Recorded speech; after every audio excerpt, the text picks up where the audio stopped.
قصيدة بعنوان لا تشتكي. كلمات وإلقاء الشاعر فهد قول. لا تشتكي حالا لغير الله كنت بها،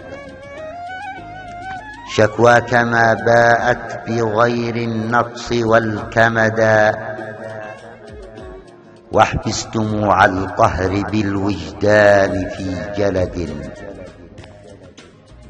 واجعل شواظ الغيظ بردا كلما اتقدا. كم شبت الآهات في الأحشاء من ألم، كانت براكينا على الشاكي تضيع سدا. كم شامت قد سره جرح بريت به، مهلا جراحي فالفؤاد الآن قد وئدا. لا تحمل الأعداء رأسا أنت تحمله، واحفظ لماء الوجه عزا قلما نفدا. اغرس شموخا في جبين العز ترضى به، واخفض جناح الذل للخلاق مجتهدا. ما رامني واش من الأحبار من ضرر، بل مسني سوء من الخلان كي جعدا. كن صابرا في نائبات الدهر مهتديا، واعلم بأن الصبر عنوان لخير هدى.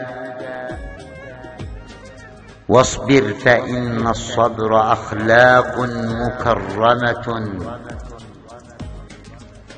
ما حازها غير الكرام الرسل كي تشدا.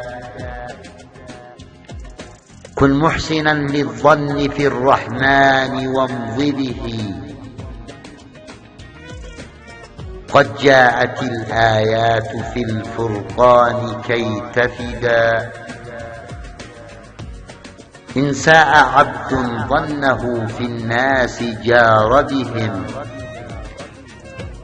إثم من الشيطان لا يحصى له عددا. واصفح عن الزلات إحسانا لذي كرم،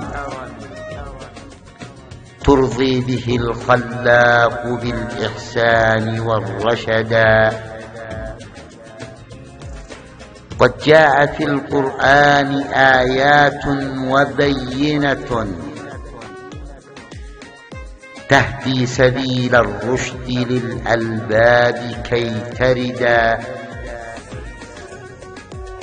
إن ضلت الأرواح عن أمر لخالقها،